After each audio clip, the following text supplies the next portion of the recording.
Welcome to FYI, the For Your Innovation podcast. This show offers an intellectual discussion on technologically enabled disruption, because investing in innovation starts with understanding it. To learn more, visit ark-invest.com. ARK Invest is a registered investment advisor focused on investing in disruptive innovation. This podcast is for informational purposes only and should not be relied upon as a basis for investment decisions. It does not constitute, either explicitly or implicitly, any provision of services or products by ARK. All statements made regarding companies or securities are strictly beliefs and points of view held by ARK or podcast guests and are not endorsements or recommendations by ARK to buy, sell, or hold any security. Clients of ARK Investment Management may maintain positions in the securities discussed in this podcast. Hello, everyone, and welcome to this week's ARK's FYI podcast. I'm an analyst focused on our next generation internet strategy and cryptocurrencies. And today I have with me guest host James Wang, who's also a former ARK analyst and now full-time crypto aficionado. We're super excited today because we are interviewing Do Kwon, the founder of the Terra Blockchain and Terraform Labs. This conversation is pretty special and it goes very in-depth very quickly. So we thought we'd record a longer pre-show to give a prelude to some of the things talked to in a primer so they're not, so we don't lose everybody right off the bat. So James, thanks for joining me today. Thanks, Frank. Super nice to chat. So excited that you've joined ARK. Yeah, it's an exciting place to be and a really fun time to start. Why don't you start off by telling us a little bit about who is Do and how did you come to making the introduction for him for the podcast? Yeah, Do Kwon is a very interesting character in the crypto currency or blockchain space. He is the co-founder of a blockchain called the Terra Blockchain. And Terra is, roughly speaking, there are thousands of blockchains in the world, and Terra is like a top 30 blockchain right now by market capitalization. And Do's background, he's Korean, and he founded a company called Anyfi, which is a kind of wireless mesh network company before Terraform Labs, where he currently resides. He was listed Forbes 30 under 30. He's a Microsoft engineer as well as Apple, and studied computer science at Stanford. So he's like very, very technical background and worked on AI and worked on networking protocols. But really, he got into the blockchain space because he saw that in the kind of the last era that there were a lot of ICO projects and a lot of kind of crypto projects that were mostly self-serving. It was like, what's crypto good for? Well, crypto is good for trading with crypto. It's like this circular economy. And he thought that basically it was never going to cross over to the mainstream if you take this kind of mindset, and that you really need to build kind of an outside-in mindset, which is what can crypto do for real people in the real world, for people who are not into blockchains and things like that. So that's kind of the perspective with which he started Terraform Labs. I guess the first project they launched, and it's kind of sprawled into many projects, is a blockchain called Terra, which is actually, there are actually two tokens underneath. There's the Terra stablecoin called UST, and there is the governance token for the Terra ecosystem called Luna. So Terra, Luna, Earth, and Moon are kind of this kind of two-sided ecosystem for the whole blockchain. And if you zoom out, where does this fit? Why are we talking about this particular blockchain? Well, one way to think about it is this is the only crypto project with real world users, and users who are not who may not even know they're using it, which is kind of how you want it to be, right? You want the technologies to kind of melt away into the background. Their initial go-to-market plan was actually to target merchants and consumers in South Korea. So they came out with this thing called Chai, which is kind of this kind of debit card and payment network that on the back end uses the Terra blockchain. What is the benefit of using Terra on the back end? The settlement time is dramatically faster, and the fees are substantially lower. So typical credit card processing is like 2 to 3% fees. Using Terra on the back end, they bring it down to about 1%. Typical settlement times is 2 to 3 many days potentially. Settlement means actually, you getting the money that your consumers supposedly paid you for. And on Terra, the blockchain settles in basically a few seconds. So the merchants gets the money much quicker. So it's actually a real benefit. And they have about 2.5 million people in South Korea who are users of the Chai card. So that's like some percent of the Korean population. Like that's actual penetration. Whereas if you look at other kind of crypto protocols, yes, you have lots of fans using things like Bitcoin and Ethereum, but no, real life person uses those protocols. So I think just like the most interesting thing for me is that they bootstrapped an actual commercial use case for this blockchain. In terms of kind of like where the Terra blockchain fits in the whole ecosystem and economy of, hundreds of kind of blockchains that even people who are in the weeds can't keep track of. Very, very high level, you can think of as there being three broad buckets in the 2021 landscape for blockchains. You have the Bitcoin ecosystem and all its kind of variations.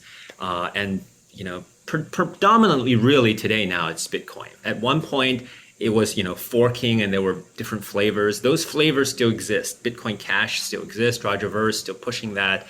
There's Bitcoin Satoshi Vision, which it's, debatable how serious of a project that is.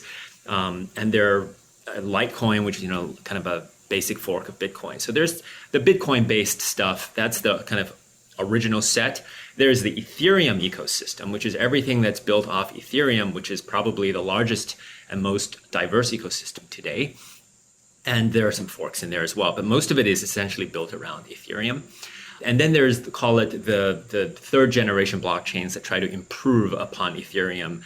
The Ethereum blockchain has it's faster than Bitcoin in terms of transaction count, but it's still quite limited. And it's so popular now that is congested. So a bunch of people are trying to build a better blockchain for what Ethereum does, which is basically being a platform for smart contracts. And that's kind of the third generation approach. And you have things there like Solana, things like Cosmos, and Terra is one of those. And to be specific, it is an implementation of one of those based on the Cosmos ecosystem. So Cosmos is one of the it builds itself as an internet of blockchains.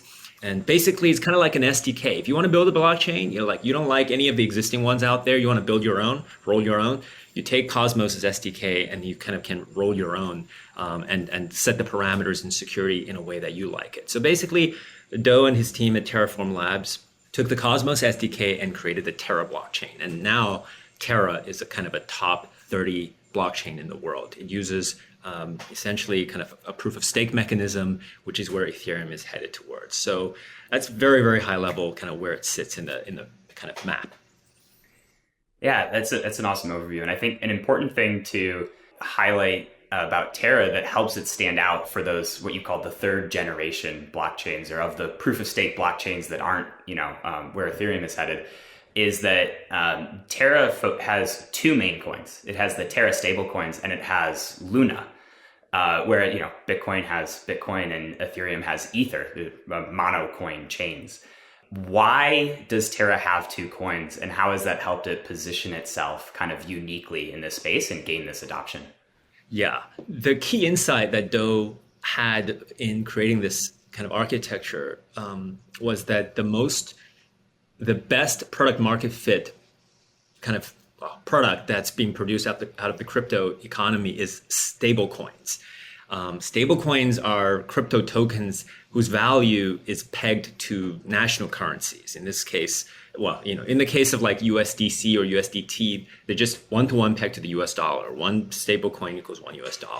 And these are extremely useful in the crypto ecosystem. It's interesting because these have the opposite effect of everything that you believe is true about crypto, which is, oh my God, it's super volatile. And, I can't hold it. I can't transact with it because the value changes from the time I pull out my phone. These stablecoins are stable. And in many ways, there are many use cases and people borrow and trade them. But in many ways, they basically make money highly programmable. Right now, when you have money kind of in your bank account, it's not a data type. It's not like this thing that just exists in a programming language. It's a very special, it's represented that way, but underneath it's still sitting on these traditional financial banking rails.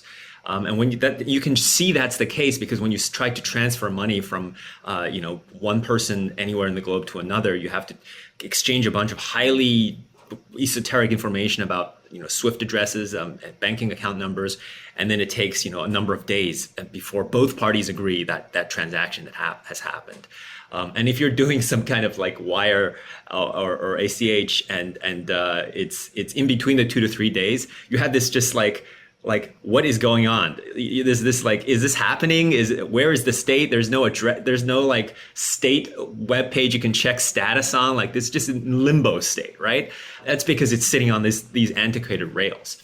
Stablecoins basically turn what is this old money on old rails into these tokens. In Ethereum's case, ERC20 tokens, standardized little packets of software, smart contracts on the blockchain. And then you can send them at the speed of basically email or text messages all of a sudden, right? It's now actually moved all the way up the stack into these specialized, highly abstracted pieces of software. And you can just shoot them around like packets. And basically what that means is you can basically send $1 million point to point, country to country on Earth. It will arrive in 3 minutes. The transaction fee will be $5 for any amount. It does not care, right? So it turns money into this traditional foreign sovereign currencies into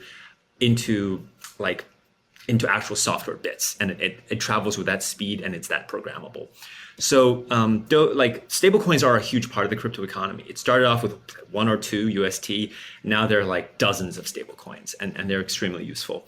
So UST, or the Terra kind of US dollar, is the stablecoin of the Terra Luna ecosystem. And they don't do just one, they do a basket of currencies. So euros and Korea won is part of that. And the reason why they want, there's 2 blockchains, or 1 blockchain, but 2 tokens inside this ecosystem, is their whole goal is to get maximum adoption of the stablecoin, the UST. When there's maximum adoption, the more adoption you can get for this coin, the more stable it actually becomes, because the amount of usage in the ecosystem kind of creates a stability for the price peg. Whereas if you're thinly traded, it's very hard to maintain peg. And essentially there's a relationship between UST and Luna where burning one causes generation of another and vice versa. So they kind of balance each other out. So Luna is effectively a stabilizing mechanism to make sure that the UST stays up to peg. So that's why there's 2. And like in crypto, there's this huge thought goes into kind of crypto economics or token design, which is like what is the economy of the underlying token, that's how that's going to kind of grow or shrink over time, and how that benefits token holders. And the general game plan here is basically, let's get as much adoption of UST as possible, the stablecoin. Use it for payments, use it for wages, use it as much as possible, and this will drive demand for UST. When UST demand goes up, of course, the value of this stablecoin will want to go up because everyone's buying it, and the way it stays in peg is the system will burn equivalent amounts of Luna, and there's kind of this arbitrage that forces them to be stable. So adoption of UST is the game plan, and that will cause a reduction in the supply of Luna tokens. And Luna is the one that people are basically holding. This is the one that, if you want to bet on the ecosystem, you basically kind of want to hold Luna and hope that Do and the whole ecosystem around Terra grows in a big way. That way, more people use UST, Luna gets burned. Burned means the supply is being reduced. It's almost like a share buyback, and therefore the per unit value of Luna will increase, benefiting the token holders. And this is a pretty unique solution, having 2 tokens, and one sort of balances out the other, and also to mutual benefit. As demand for UST grows, the value of Luna should increase. On the downside, Luna helps absorb some of the volatility that would have been experienced in the stablecoin otherwise. And Do talks about this, but one of the differences in how UST achieves stability versus some of the alternatives on Ethereum like USDT or USDC or DAI is it has this kind of unique balancing mechanism. The other approaches like UST, for example, that's Tether. USDT is Tether. Tether, the organization, centrally holds $1 US supposedly for every USDT that's minted.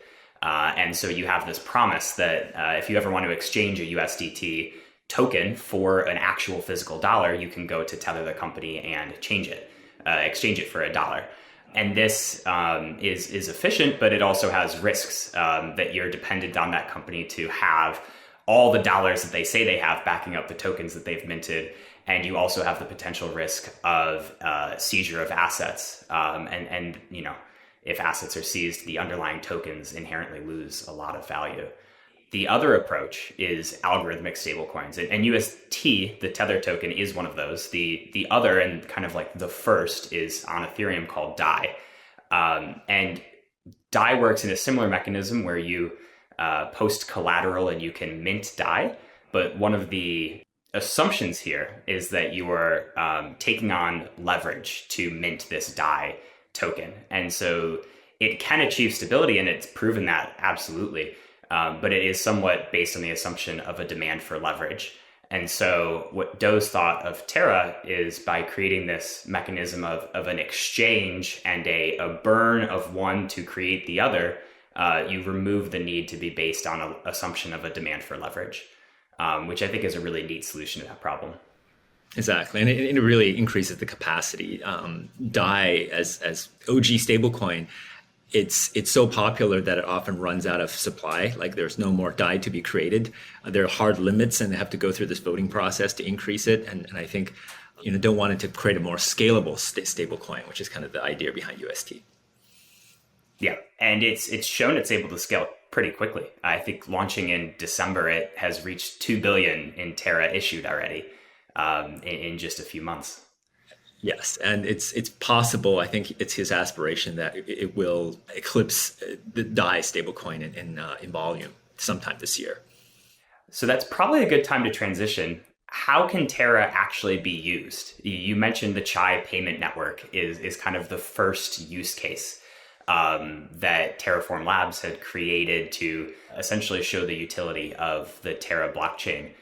What are some of the newer applications that are coming out that take advantage of this underlying network? Yeah, so it's helpful to visualize these blockchains as there's a foundational layer and there are apps on top, just like any platform, right? And on Terra, they've been basically trying to bootstrap demand for its own blockchain. And they've created two kind of first-party applications, if you will, and there are third-party applications as well. The two first-party applications that they've built are called Mirror and Anchor. Mirror is very interesting. Mirror is a synthetic asset minting and trading platform. So a synthetic asset, in this case, is an asset issued on the blockchain that mirrors, that's hence the name, mirrors the price movement of real world assets. And like famously, they launched around the time of the whole GameStop debacle, and people wanted to trade GameStop. So basically, they made GME shares available as a synthetic asset on the Mirror blockchain. Since then, other assets have been added: Tesla, Amazon, Twitter. Pretty much these popular US tech stocks have all been added because they're very accessible, of course, to US investors. But if you're an investor outside of the US, it takes a lot more steps to get access to, especially if you're in a more of a developing country. So all these stocks have an equivalent mirror or synthetic version on the Mirror protocol, which works on the Terra blockchain, and the name is just M, and then that, so M Tesla, M Twitter, M Amazon, and the price movements basically track the underlying, right, and it will only update during U.S. market hours, and because it's on the blockchain, and the blockchain is on the internet, you can buy these things anywhere in the world where there's internet. So it really elevates something that was stuck in geographical silos, in this case, kind of stock exchanges, and shifts it to this international IP layer of the internet, and so that it's completely equal access. So once again, this is another case where the Terra blockchain creates real-world users who have no interest otherwise in being crypto fanatics, right? So after they launched, without much fanfare, without much marketing, people in Thailand started trading US tech stocks, FANG stocks. They couldn't get access to Schwab or anything. I'm sure their local way of accessing it would be completely out of reach for most people.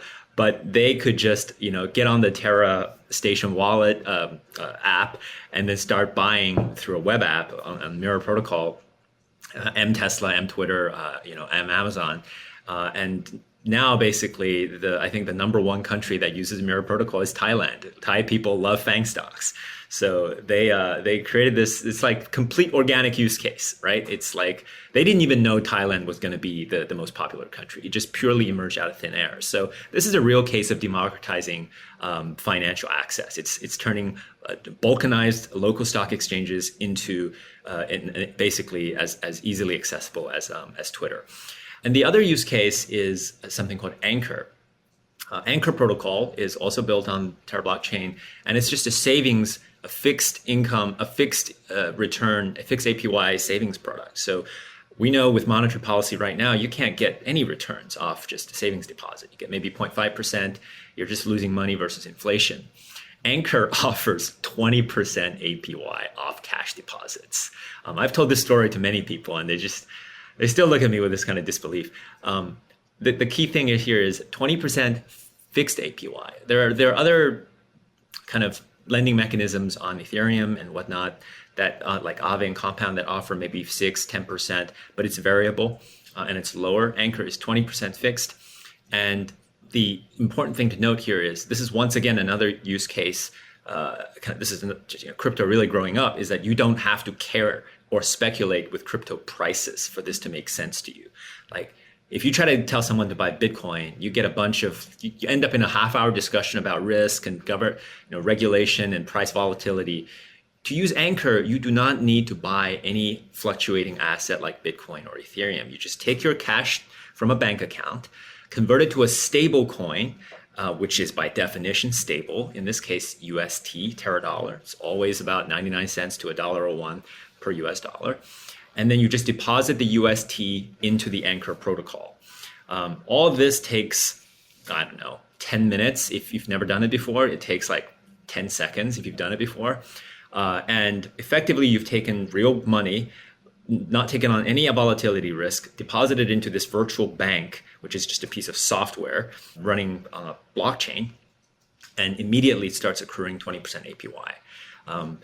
It accrues per block time. So basically, when you refresh the browser in like 20 seconds, like 0.001 cent has been added to your balance. So it is completely dynamically ticking on its own cadence, and you can withdraw the money anytime. So it's not like a CD where it's like term deposit and you have these specific windows and restrictions on how many transactions you can do. This is just put money in, immediately starts accruing 20%, and anytime you feel like it, you can take it out. And never at this whole along this journey do you have to think about, oh my God, what is the price of Ethereum? What is the price of Luna? Is it up or down today? None of that stuff. So savings protocol, and the way that Dove kind of pitches his product is he says this is the benchmark rate, like equivalent to the federal funds rate, but for crypto. So it's like he just wants this to be the benchmark, and eventually everyone will basically kind of fall in line with it. Of course, there's a complex. We can go on about where does the 20% yield comes from, but that's the product, and I can tell you that 20% is not a Ponzi. It does not come from new people's money that gets deposited in to feed the old people's money, which is what a Ponzi is. It's basically a kind of equity issuance, but that's essentially what the Anchor product is.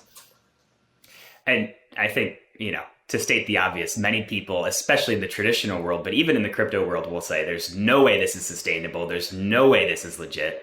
And we'll let Do answer some of those questions in our conversation with him. But it is really interesting and really thought-provoking, this use case they've created, and also the way that they've focused on making it more mainstream, not just for crypto people to earn 150% leverage yield farming on their highly speculative assets already. Something that's pegged to a real world dollar that you can, expect to earn a stable rate on, even if it's high, right now by, traditional standards, is really interesting. Exactly. And we're seeing, a lot of people become evangelists for Terra Blockchain on Twitter. It's a very attractive yield. Of course, I think people, I've written about this in my newsletter. It's important to know that these are these have completely different risk profiles to a CD. I mean, people compare them to bank deposits, but of course they're not the same as bank deposits in terms of safety and risk. They're definitionally higher risk, right? The only law in investing is that returns are proportional to risk, and 20% APY is not, the same as putting your money in Chase. So people should definitely learn what those risks are. But that said, I think Anchor is, let's see, I'm just going to check the latest numbers on where they are. So total deposits today has reached $271 million. So that's how much people in aggregate have put into this protocol. DeFi as a whole on Ethereum is like between 50 to $80 billion. So you can tell that Ethereum is still the dominant place where people are using it for this kind of new money purposes. But even here on a kind of more esoteric or third generation blockchain, it's accumulating, dollar amounts that's quickly approaching $1 billion. And it's still really early. I think Anchor just launched, in the past month. Yeah, that's the crazy bit. All this stuff is like weeks old sometimes. That's also why you should not put your life savings in it, because it's not tested. Banks have been tested through thick and thin, depressions and booms, right? And this is just, we're in the middle of a crypto bull market, and yeah, they're a couple of $100 million in, but it's definitely it still has to be, I think, battle tested. Absolutely. And the pace of innovation is, it's hard to keep up with Terra alone, no less the broader crypto ecosystem. And there's a lot of projects in the pipeline for Terra. Is there anything we should touch on specifically before we dive into the conversation with Do? I think just getting a good high level map is kind of important. Keep these names in mind, because we jump very quickly in. Like the idea of this conversation was Do does a lot of interviews, and I wanted to make sure that he gets some new questions rather than just tell the same old story. So we go very deep very quickly. But yeah, just remember, like, they have this blockchain called Terra. The token that represents the value of it is called Luna. They have the savings product called Anchor, where you can get 20% fixed returns. And they're working on an insurance product to protect those returns, since there's no FDIC, right? And that's still work in progress. It's called Ozone. There's so many names, right? They have this other thing, which is almost like a blockchain stock exchange that tracks real world assets, called Mirror. This mirrors kind of real world assets. And Chai is their mobile wallet thing. So this is the rough ecosystem. They out of South Korea, and their goal of this whole thing is to get adoption for their stablecoin, which is called UST, or US Terra coin. Awesome. So without further ado, let's dive into our conversation with Do Kwon. Do, with Terraform Labs, you've built one of the top 30 most valuable blockchains in the world. And what's interesting is you built it, most people talk about either Bitcoin or Ethereum blockchains today, or variations of those, but you've built an entire new blockchain called the Terra Blockchain, based on the Cosmos SDK. That's a very interesting design choice, and I think you've reached really, really great success with this design choice. How do you feel? Well, first, maybe how did you decide to make this design choice back in the day when you did? How do you feel about it today? Yeah, so there's actually a lot of elegance to how Tendermint is designed. So Tendermint is today the most widely used delegated proof of stake consensus mechanism. It's used across a multitude of different projects that are building on top of the Cosmos SDK, but also a lot of sort of new proof of stake mechanisms that came from it are sort of slight variations on Tendermint. So the design philosophy of how the Cosmos SDK and Tendermint is designed is frugality and simplicity. So really all you're doing is that you're getting like a set of validators to vote on various types of blocks. And like the Cosmos SDK is a state-of-the-art tool that allows people to build sovereign blockchains on top of that.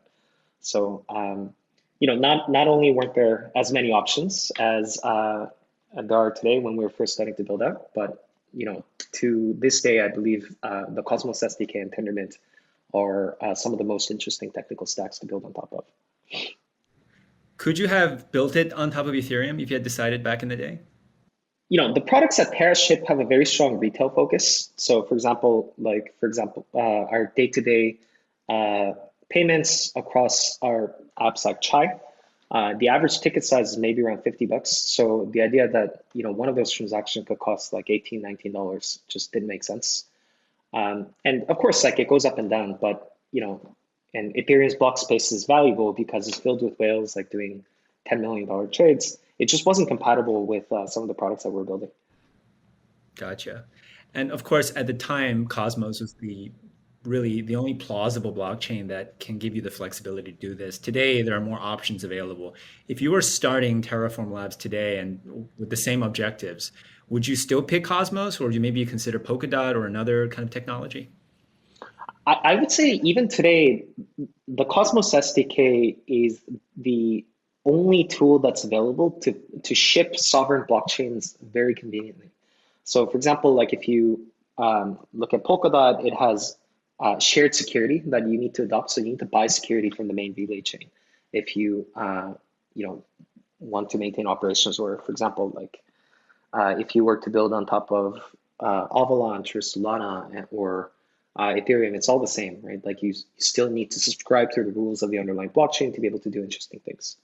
And I shipped pretty quickly, so I didn't want to wait for other people to get their stuff together, And I'd love to know a little bit about Terraform Labs. That's the umbrella company that's running everything, right? Right.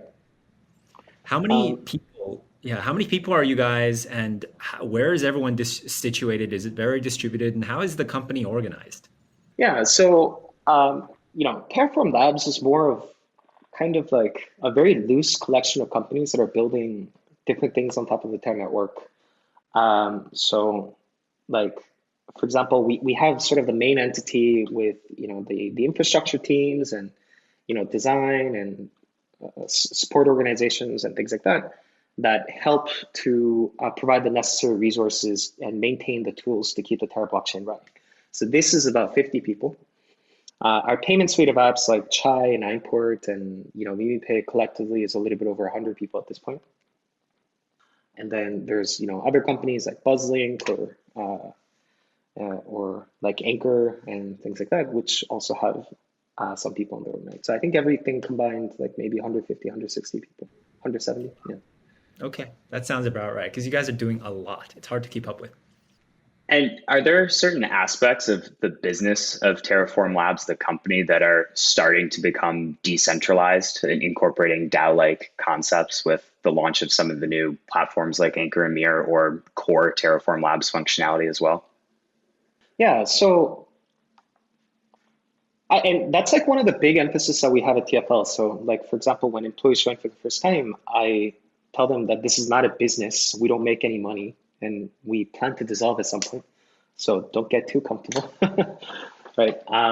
So a lot of the newer projects that we launched, like Anchor or Mirror, these were more or less, pretty fair launches, I would say. So like Anchor, for instance, had some institutional investors, but the way that things are structured is that the governance of the entire protocol is managed by people that hold ANC, and there's a large distribution of people that hold MIR and ANC tokens at this point. And then there's a community pool. I think the Mirror community pool is about, I think it's like $1 billion now. And then Anchor's community pool is a little bit less, but basically it gives developers the tools to apply for grants directly from the protocol. So it's interesting because Andreessen Horowitz just raised like $1 billion fund, but you could, instead of like trying to get an email intro to, let's say, Mark Andreessen or like Ben Horowitz, you can pitch your protocol directly. And then argue with different people in the community to be able to get this type of funding. And you can do this from Mirror or Anchor or from the Terra community pool directly. So a lot of that's been happening so far. So we've seen projects like, for example, Local Terra, which is sort of like a P2P exchange to be able to change Terra stablecoins for fiat across different places in the world. Infrastructure types of plays like, for example, Block Daemon, sort of like a Zapper.fi type of interface called Mirror Market. And yeah, a lot of the new projects that are building on top of Terra, a lot of which we're just not that aware of, have been funded directly by the protocol from the community pool. Yeah, I think that's really interesting because one of the things that like came out to me when I read the Terra white paper was, right from the beginning, there was a design for this growth focused fiscal policy. Has that been working as you expected in practice? Yeah, so now we have, I think, a little bit over $1 billion in the Terra community pool as well. And all of that just funded through burns over the last 3 months. So for this $1 billion, like I'm about to make a proposal to swap all of that to UST and then put that into sort of a leveraged insurance protocol called Ozone, which can be used to protect lots of DeFi applications that are coming out of Terra. Right. So, but the idea is that, when seigniorage happens with, specific type of money, like the US dollar, like the government, a centralized government decides to allocate it to fund different types of projects. But what's kind of fascinating about Terra is that it has the same seigniorage dynamics, but that seigniorage can be allocated to, different things by the will of the community. And, it's going to be interesting because if you have a insurance protocol starting out with like $1 billion in capital, then that sort of outcompetes any type of mutual protocol out there in the market. Yeah, that's really interesting. I think also the concept of insurance, especially in these DeFi applications, is really important as well. I think the security of insurance is maybe taken for granted in the centralized world, but DeFi kind of can become the Wild West very quickly. And we've seen the emergence of Nexus like emerge on Ethereum to try to solve that problem. Is that the vision for this platform on Terra, and will it operate in a similar fashion? It's a little bit different. So if you look at mutual protocols on Ethereum, and I think Nexus is a pretty good example, like Cover protocol is also pretty good, that there's two different sort of UX quirks that make it very difficult for these insurance tokens to be composed into DeFi. So one component is manual claims assessment, right? So a user has to manually go purchase a claim from Nexus, and then they need to manually file for a claim. And then it's kind of like as if like the mutual or like the pooling of funds happens on the blockchain, but the process by which funds are doled out and collected is no different from a traditional insurance company, actually, because there's a set of people that are assessing your claims, assessing risk, and then deciding whether you get your money or not. So it's exactly the same. So once you have these manual components, it's very difficult for these insurance protocols or primitives to be composed directly into DeFi. But because, for example, like if I wanted to insure the UST token and I had a NUST, a version of UST that is insured by Nexus, I can't compose it into different protocols because I'm not sure if my claim is going to be fulfilled by Nexus or at what point, right? Whereas if you had something that had claims that are automatically triggered and algorithmically so, then you can easily compose it into the DeFi stack, similar to you would do with, like, let's say, CDAI or AUST from Anchor. I would say the second difference is that Ozone is designed to be leveraged from day one. So the idea is that you would have, let's say, X amount of insurance that's collateralizing, let's say, 3X or 4X the amount of risk in the system. And this is how all insurance funds work. Right? Like you have a shared pool of risk that's collateralizing lots of different types of risk. And then you look at things like the correlation of risk and different things like that to make sure that total failure situations almost never happen. Okay, we just jumped super deep into a pocket, which is cool. But I think let's zoom out a little bit so people know what we're talking about. The product we're talking about, the product that we're talking about that we're going to insure here is a product called Anchor. And Anchor is a, call it savings account that you can get off the Terra blockchain. Think of it as your savings account. And instead of getting 0.5%, which is roughly what you can get in a developed country these days, the interest rate on Anchor is 20%.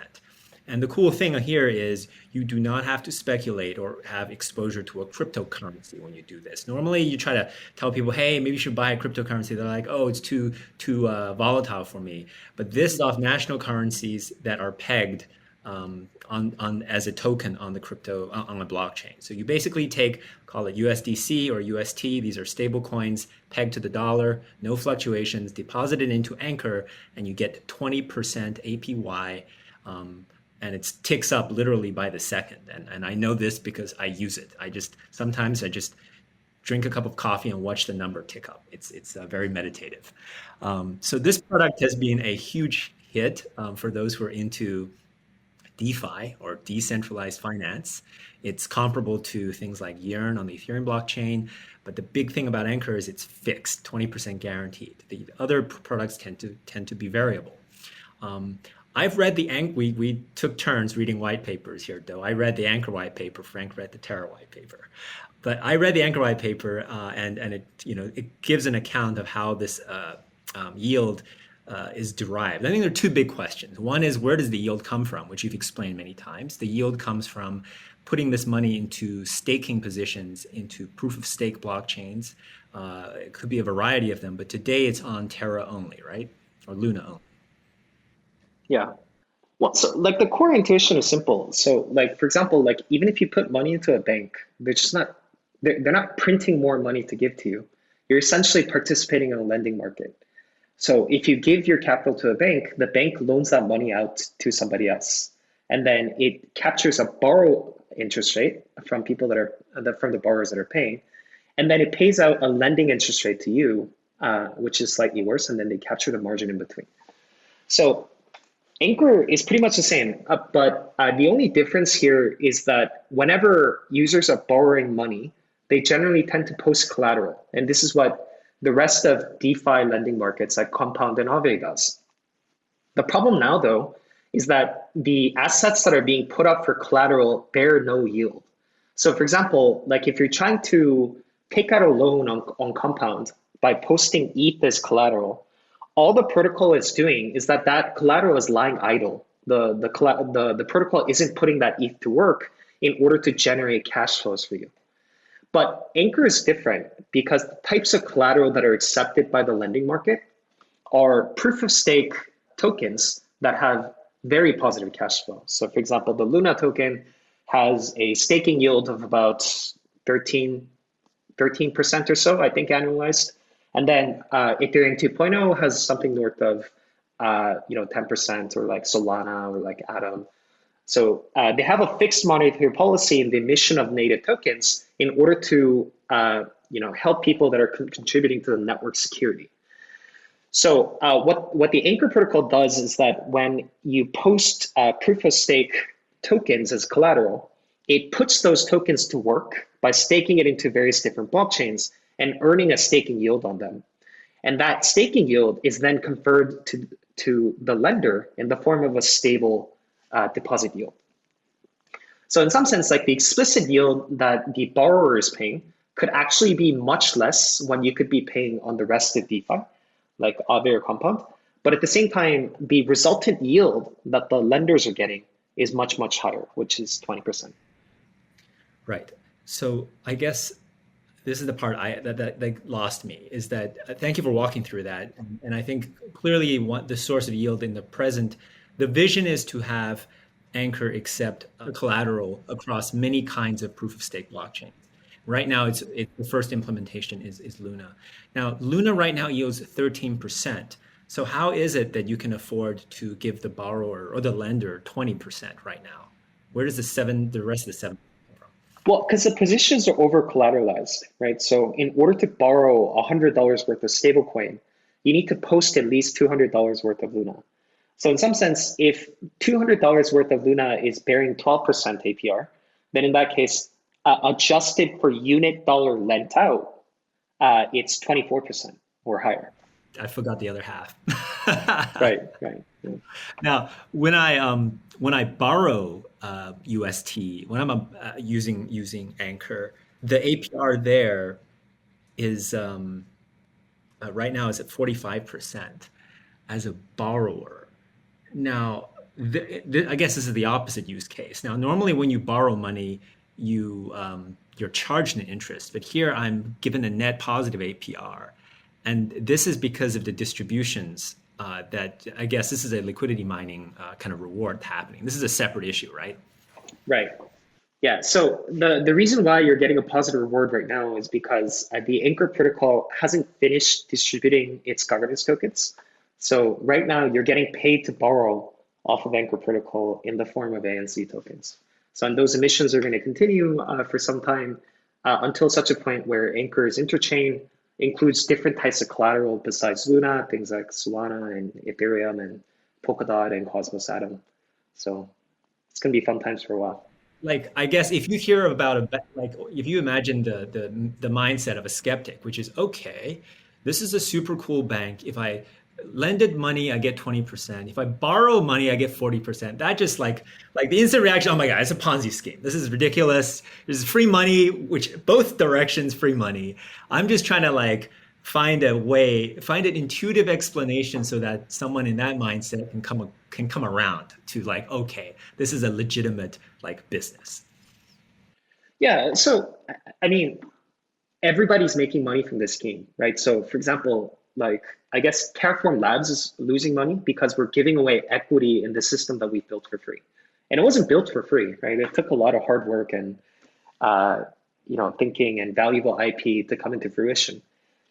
But the goal is we really think about these new apps that are being built on top of Terra as features. And then we think about, the company as really working on just the one core product, which is our stablecoins. So, which is why we give away equity in all the things like Mirror and Anchor and all the things that we launch for free, because it helps to bootstrap a full-fledged ecosystem on top of Terra stablecoins. So I would say that the borrowers are making money, the lenders are making money, and Terraform Labs is probably losing billions of dollars. Do is just going broke, funding, bootstrapping this whole system. Okay, all right. I think I get it now. If I were to rephrase, it's you guys are obviously creating protocols out of thin air, but that's zero positive sum value creation, right? No different than creating a company. Instead of, and these are financial products, and in this case, it's basically a bank. It both lends and borrows. When users lend you money in the form of UST stablecoin, you are giving them interest that's really the staking rewards right now of Luna, which is a protocol you created, and the market has valued roughly at, what is it, $6 billion or so? So you're basically diluting yourself and issuing tokens that other people have valued, that the market agrees has value to them, and that's the perceived reward they get. And when people borrow from it, you're diluting another protocol called ANC Anchor and issuing that as rewards. And that's how this is possible for now. Obviously, this can't be possible for infinity time. The idea is in the future, the system will generate real value outside of just dilution and issuance, and that will sustain the system. Does that sound about right? Correct. Okay. Frank, anything you want to add? Yeah, I was going to say I was thinking about how this system grows, and particularly when thinking about proof of stake, where in Terra, a large part of the rewards come from, ideally from transaction fees that are divided across all the Luna stakers. And let's say Anchor takes off and there's $10 billion or $100 billion deposited in Anchor because everybody wants this 20% yield. That will divide the fees that the Terra blockchain is giving off to stakers and lower the yield for everybody, which we'd expect in a mature market. But how do you see that dynamic playing out, given that it's also true for Ethereum as well? As more ETH on ETH 2.0 is staked, the staking rewards also go down. Is this a system that's great in small scale, but the rewards look less and less attractive at larger scale? Well, so I think, and it's not entirely clear how all of this is going to play out. But the way that I see this is, I think about Luna collateral as playing only a very small part of the borrowing market in Anchor. So Anchor is designed to be an interchain savings protocol. And the idea is that you can post collateral in Luna, in Solana, Ethereum, and basically most of POS once we get around to it. And then, you can borrow against your stake to do interesting things on the interchain. But with Luna, we have a weird dynamic where we don't print more Luna in order to reward stakers. All of it is sort of organic and based on transaction fees paid out in the Terra stablecoin. But I think different blockchains have, different dynamics whereby it's just fixed monetary, it's fixed emission of the native tokens in order to justify staking. And then how many tokens are locked up and things like that have no consequence to that. Yeah. And how do you see, how's the roadmap for implementing those look? Because like you mentioned, there's different dynamics for each proof of stake chain, and then they're each at their own stages of development. ETH 2.0 is on the beacon chain right now. It's not extremely easy to do, and other chains are less mature than that. How do you view this playing out, and how long is that roadmap to add these coins? Yeah, I guess which one do you think is the first to be plausibly added? Well, so we're big supporters and contributors and fans of the Wormhole Bridge, and then so once that goes live in a couple of weeks, we'll be adding in the STE staking derivative for ETH 2.0 that Lido Finance has built, and then also a similar staking derivative construct built by Lido as well on Solana. So these two will be the first to get added. And then once things like XCMP and IBC matures a little bit, we'll be adding in Polkadot and Cosmos. What is this Wormhole Bridge? Oh, it's a proof of authority bridge secured by, like staking as a service validators. I think there's about 45 or so that are securing Wormhole. I think this is pretty interesting and is a larger Terra ecosystem concept. But I saw that like UST was launched as an interchain stablecoin, and interoperability has seemed to be a focus for Terra from the beginning. How do you view the importance of interoperability, particularly how it furthers, as you said, Terra's goal to be, the best money can be? Yeah, so working on Terra is a little bit different from running like any other, let's say, DeFi app or layer one blockchain. So if you're running an algorithmic stablecoin, the key incentive to reward your stakers is, number one, increase seigniorage. So which means that you need to get your stablecoins used very widely. And then number two, like you need to maximize transactions. So it's as if like you're running like a small economy where you're helping to create these different applications that's going to maximize the usage of your stablecoins.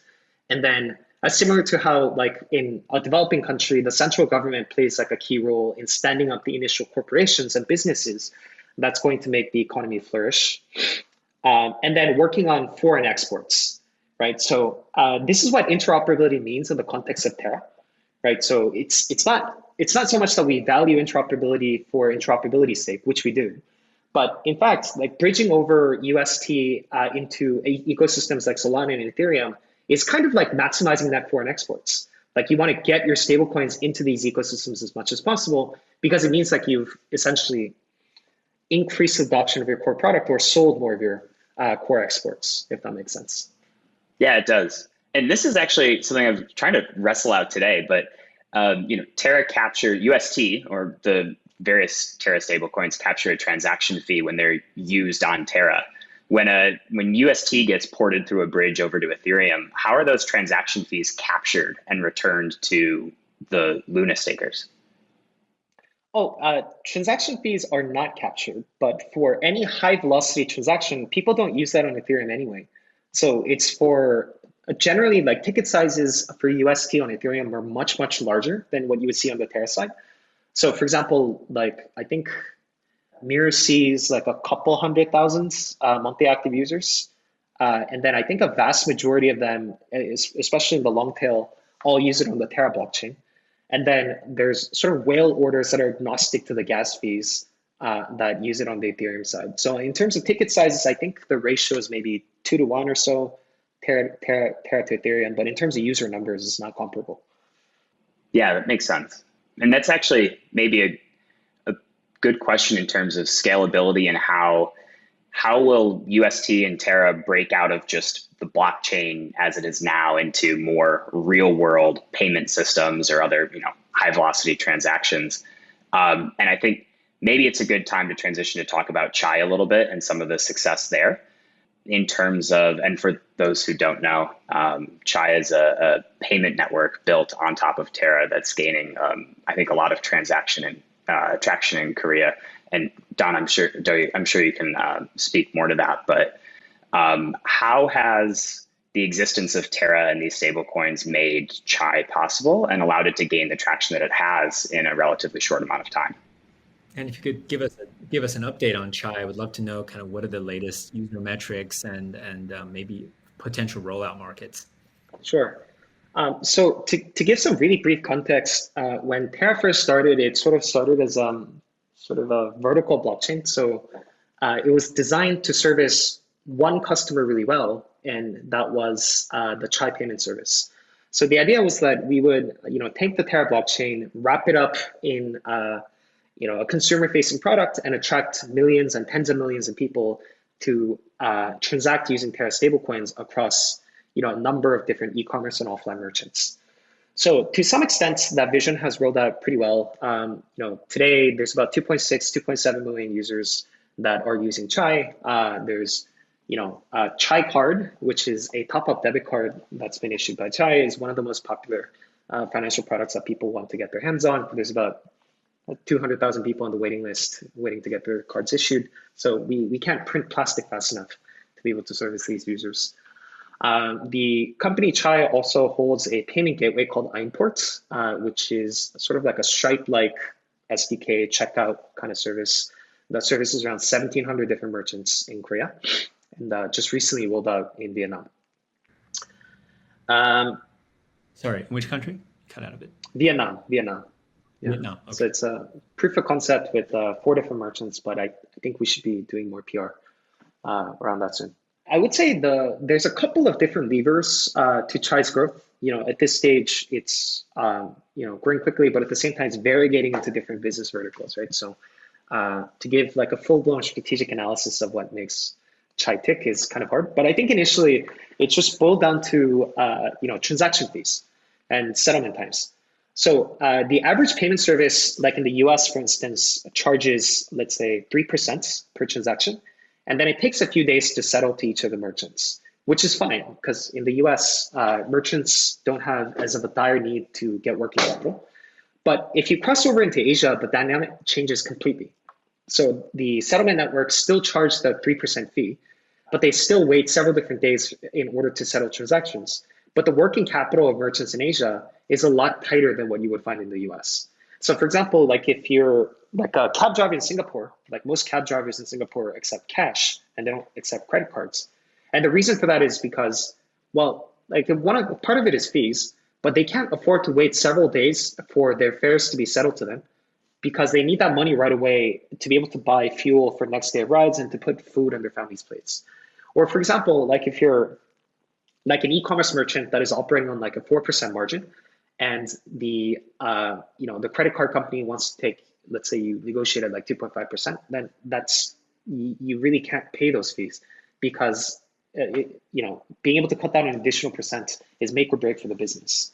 So what Chai did really well is that in the beginning, it sort of streamlined a lot of the settlement processes by using Terra stablecoins to cut down fees from 2.7, which was a market rate, all the way down to 1.1 to 1.3%.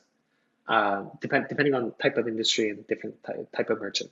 So it became super popular, right? Because all the merchants wanted to route all the transactions over to Chai from their competition. So for example, all the different mobile apps started to highlight why Chai is attractive on all their prime real estate, like the app splash screen, like they would have pop-ups that show up telling people to use Chai and then you get these benefits or gifts or stuff like that. And then like sort of a really interesting moment was when CU, which is the largest convenience store chain in Korea, put up banners telling people to use Chai on all their 19,000 stores across the country. So you could literally walk any city block and then there would be a banner telling people to use Chai, and that was like free marketing. Whereas most payment apps took a very consumer-centric approach, we took a very merchant-centric approach.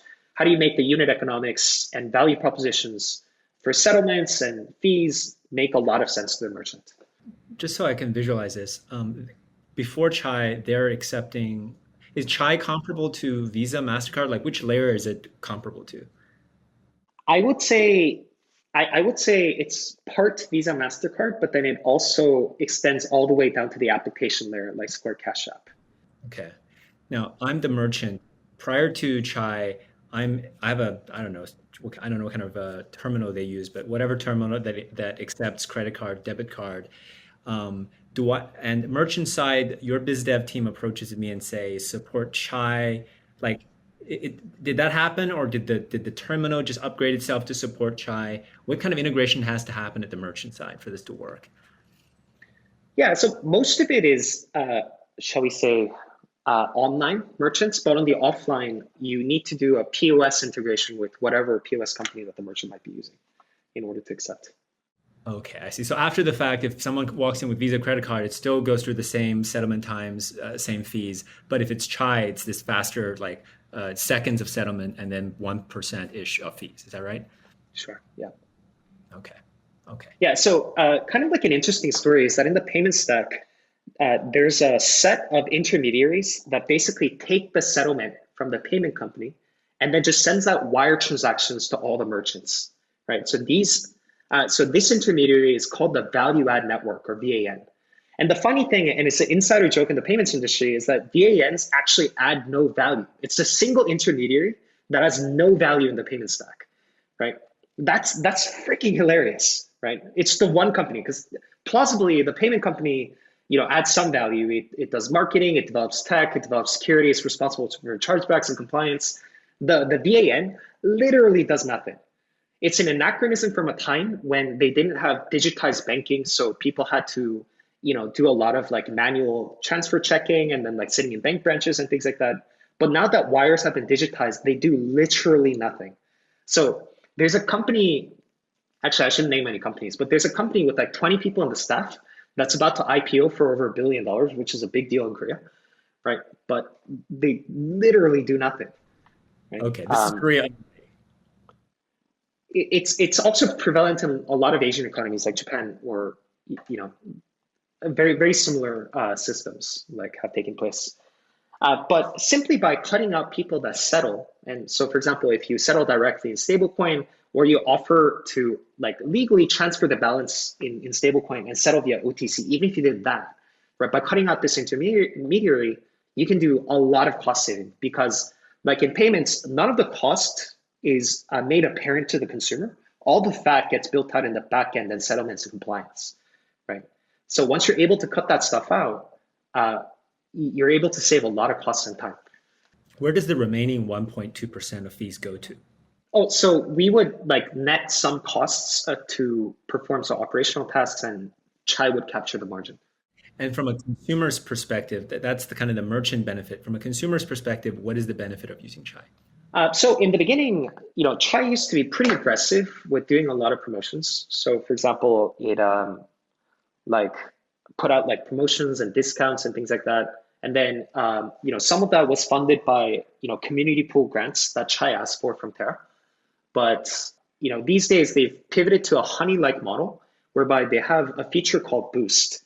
And what Boost is basically, it's a discovery page where people can find different types of deals and promotions that the merchant is funding directly.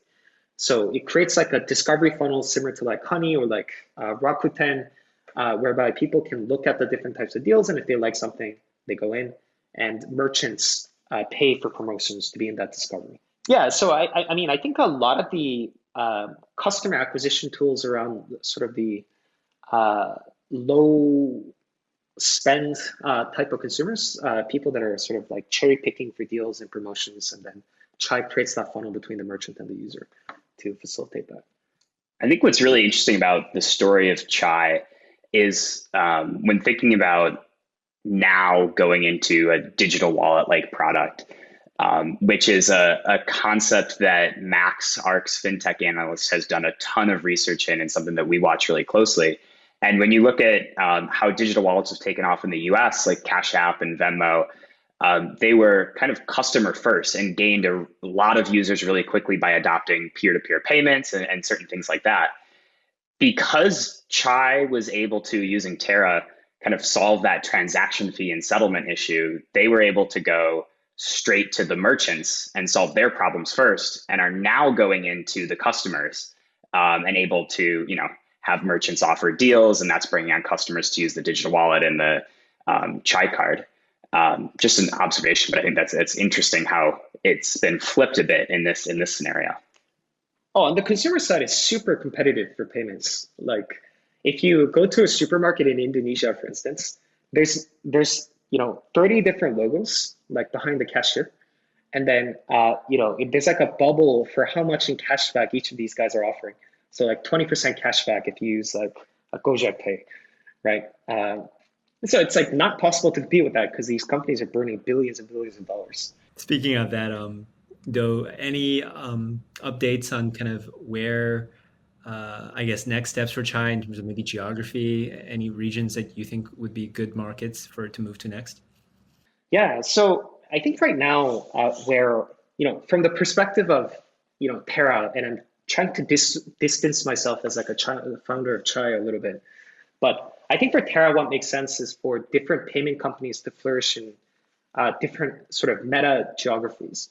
So for example, I think it makes sense for, let's say, a payment service like Chai to be successful in Korea and a number of Southeast Asian countries.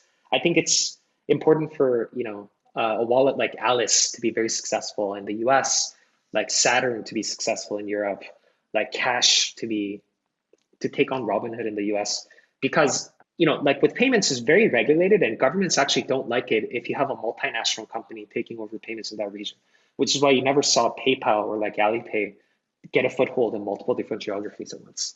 So like the way that I'm thinking about it is that likely in payments, there's always going to be regional players, similar to how in banks, there's regional players, and just a reality that you're going to have to live with.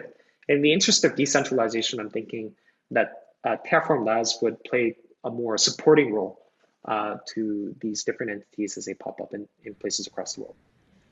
Okay, and they'll all use Terra as the backend, as kind of one unifying strategy. Some of these different wallets have different strategies for doing this, but yeah, I think a lot of them would use in the backend, some of them in the front. Yeah. The bankless guys call this the I think the DeFi mohawk, the DeFi mullet. It's like DeFi in the front. What's it called? FinTech in the front and DeFi in the back. Yeah. Now, I was going to ask how you see Terra's stablecoins competing with something like USDC or DAI. I know, there's the fundamental difference in issuance. USDC is the custodial approach where Circle has, $1 backing every USDC that's minted, and DAI is created algorithmically with a different approach from Terra, but on Ethereum to accomplish the same end goal. Do you see these stablecoins competing with Terra, and how? Of course they do, but how do they, and how do you see Terra's implementation as it compares to that? It jogged my memory because I think Visa announced that they're piloting some transaction settlements with USDC in the US. So I joked about this on Twitter yesterday, but if regulators are allowing centralized regulated stablecoins to be plugged into DeFi, you need to think about why, right?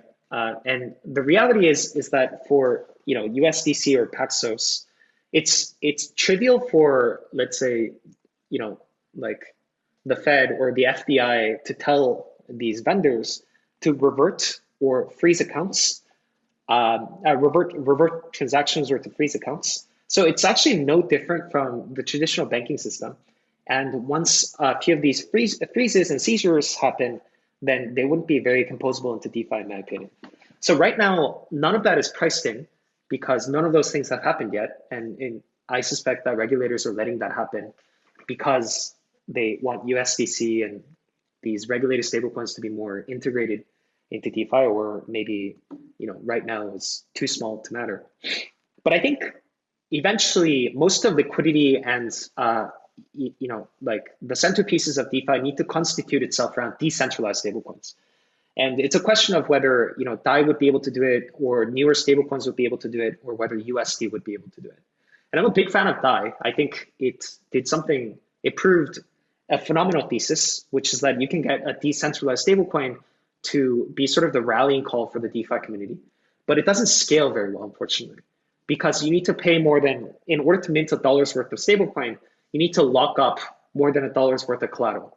And insofar as like the demand for leverage does not persist, you cannot get to that amount of scale for the DAI stablecoin. But with USD, you can. In order to mint $1 worth of stablecoin, you need to burn $1 worth of Luna. It's capital efficient, and you can get it to tens of billions of dollars a lot faster than you can with DAI. And we got to 2 billion, which is 2x, a couple months. I feel pretty confident that by the end of this year, we'll be competing neck and neck with the guys like Tether and USDC, and definitely the largest decentralized stablecoin. Yeah, the growth has been staggering. I think one other source of competition is likely going to be central bank digital currencies. How do you see that relationship with decentralized stablecoins? And I heard a presentation by an analyst who covers banking and payments. He has for a very long time, and he proposed that governments will actually be incentivized to regulate against or even ban the use of decentralized stablecoins as they start to compete with central bank digital currencies. How do you, I guess, what are your thoughts on that? Yeah. Well, so first of all, if decentralized stablecoins can be effectively regulated, then maybe they weren't fully decentralized to begin with. But I think the reason why Terra is decentralized and is getting more decentralized still is because, for example, if you try to shut down Libra, and then all Congress needs to do is to call Zuckerberg to a couple of congressional meetings and it gets shut down. But for me, I value Terraform Labs at $10. That's literally what we value the company at. So, if they try to regulate us, we'll just shut it down and, help the network in whatever best way we can. So that's one thing. Second thing is with CBDCs, I think it's going to be hugely beneficial to the world that you have central banks that are looking to digitize forms of money faster, right? And it's going to have huge implications. Like, for example, you're going to break a lot of the payment cartels and settlement cartels that have extracted rent from backend settlement systems for such a long time once CBDCs come out. Because at the very least, even if you have the same levers of censorship and control, you're going to have a lot more programmable ledgers that are highly more efficient and a lot more digitized than what you had before. So I think that's hugely beneficial. And that's one of the pressures that crypto has put on central banking to fundamentally change the way that we settle and transact with our money. But I don't think it's going to be a part of open programmable ledgers, at least in the short term, right? I think when CBDCs come out, it's going to come out with the same set of attendant rules and the travel rule, KYC restrictions and things like that. And then if you have that, then it becomes very hard to compose into permissionless DeFi stacks as you can with decentralized stablecoins. So I think it's kind of I think these things are going to coexist with some skirmishes in between. But I sort of think about these as separate innovations suited to different people. So you mentioned the relationship between kind of Luna and Terra being kind of zero sum. One goes up, one goes down. Does that create its own limitations? I mean, for example, if UST supply is completely open-ended, did you ever run into a scenario where you run out of Luna? Yeah, so, well, I mean, this assumes that people that are willing to price Luna in the open market are going to do it at sort of like an infinite gradient, right? So there's, it assumes that will offset that bit, right? Yeah, so technically as the supply of Luna keeps going down, the unit price needs to keep going up. But insofar as there are a set of people, literally diamond hands, that are not willing to sell Luna as it asymptotically converges to infinity, then the supply will never diminish, right? And then as it climbs and climbs, you're going to have more people capitulate. But because of that premise, you're also going to have new people that are entering. But one thing that I wanted to question though is that the Terra economy can't be expansionary at all times, right? We have a lot of different apps that's going to make economic levers counter-cyclical. But at the same time, every economy has an expansionary phase and a contractionary phase, right? So it's not like a up-only kind of dynamic where the price of Luna goes up infinitely, right? It just doesn't work that way. When UST is expanding very quickly, the price of Luna is likely going to go up because the supply goes down. But in opposite situations where a lot of UST is being redeemed, and then in that case, there's going to be more Luna that is being issued, and that's likely going to lead to falling unit price. Okay, someone who is willing to go on the record to say it's not up only. This is we're making progress. Kobe is not going to be happy, but hey, can't all be happy. Well, I'm a realist, so I'm trying very hard to make it up usually, or up most of the time. Usually, you mean? Yeah. Cool. Let's switch to talk about. We've talked about Anchor. Okay, one more question on Anchor. One of the most exciting use cases you mentioned before was that we have this incredible capability of 20% stable yields in the back end, and if you integrate that with an app like a consumer grade app in the front end, it's just going to be irresistible. How is that coming along? Any news? So I think over the next 6 months or so, most major crypto apps and services that you use are going to be front ends that use Anchor to become superpowered crypto banks, right? So the Anchor yield is going to be manifested in such a way to all the favorite places that one holds cryptocurrency or exchanges cryptocurrency and learns about cryptocurrency. So in some sense, like by doing that, like you really do fulfill the mission of becoming the federal funds rate of crypto, right? And I think what's also going to happen this year is that we're going to be integrating Anchor with a few fintech apps that have nothing to do with crypto or just feeling experimental, because like the allure of 20% yield is too high. So I think we're going to see a few of those integrations that prove out the concept that this is viable. And then next year, I think in terms of traditional fintech, it's really going to scale. What do you think is the capacity, liquidity capacity for 20% yield? I mean, first principles would say this is basically the total staked assets in proof of stake chains, right? And that's right now in the teens of billions, probably. Like there is a limit to this, right? Like you can't put the whole world's balance sheet, like savings rate on this thing and get 20%. No, of course not. And just to be fair, like all risk-adjusted yields need to converge to the same. So if you had the entire world trying to jump on Anchor, then it's going to converge to the LIBOR rate. Like it's not magic, right? People are willing to exchange and lend money at similar rates if they believe that the risk is the same. But I think that's going to take a really long time. So if you had sort of savings banks and fintech companies that are willing to park tens of billions of AUM into Anchor, the rate will endure. And it's going to go down over time, right? As more people want to participate in proof of stake yields, either directly or indirectly through Anchor, the yields have to come down. Otherwise, you're just wasting money by printing it. Like, I guess the end state that I see for Anchor is that people are still getting fairly compensated for lending out money to private depository institutions or private protocols. Public protocols, right? And that definitely is not 0.5%. It has to be something much, much higher. So Mirror is, it's probably one of the most interesting projects. They're all interesting, but this one is fantastic. It's basically a way to get exposure to a real world asset like Tesla stock price or Amazon stock price on a crypto blockchain. And the use case is basically buying. I wrote a newsletter called 5 use cases for crypto today. It's basically a use case for buying or getting exposure to a stock that is not listed in your local stock exchange. And most of the desirable stocks are American stocks. So the popular stocks that are available on Mirror are things like Twitter and Amazon. But in theory, I think you could have a super hot IPO happen maybe in China or India, and an American investor is like, oh, how can I buy that? And they can't. But once it's made available on Mirror, because Mirror is on the blockchain, which is international, you can get that anywhere in the world. So Mirror just reached total value lock of $2 billion in assets, which just over 2, and basically is comparable and some days higher than Synthetics, which is like the other major kind of protocol to create synthetic assets that's on Ethereum.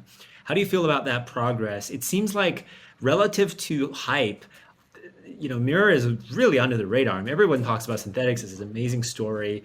It's got a $3 billion valuation. Mirror is about 600 million, and TVL is about the same. Like, where do you think? Is there something is it just a marketing or perception issue? Is it because you get a discount because you're on the Terra blockchain? How do you feel about kind of the state of Mirror right now? Yeah, I mean, I think hype forms around things like if you are resolved to make it happen, right? So, and that just wasn't like a big area of focus for us in Mirror. So in terms of the metrics, like there's like $2.4 billion locked up in Mirror, which is higher than any other synthetic protocol. Daily trading volume oscillates anywhere between $60 million to $100 million in terms of Synthetics trading volume, which is miles above Synthetics or any other comparable protocol. So I think it's well on its way. A couple of things that Synthetics did really well is actually not the synthetic protocol, but they sort of were the first to try out concepts like yield farming, LP rewards on Uniswap at scale, did things like curve incentives for their SUSD token. So I think they made some really valuable contributions to DeFi. So I think that combined with some of the innovative things that they did in synthetics and asset pegging and things like that, that's what leads the market to price it the way it is. But if you look at like synthetics.exchange or Quanta, like the synthetics are not really all that traded at all. Like with the exception of like Synth ETH and a couple of different pairs, like if you look at the long tail, the transaction volume for most of these things is zero.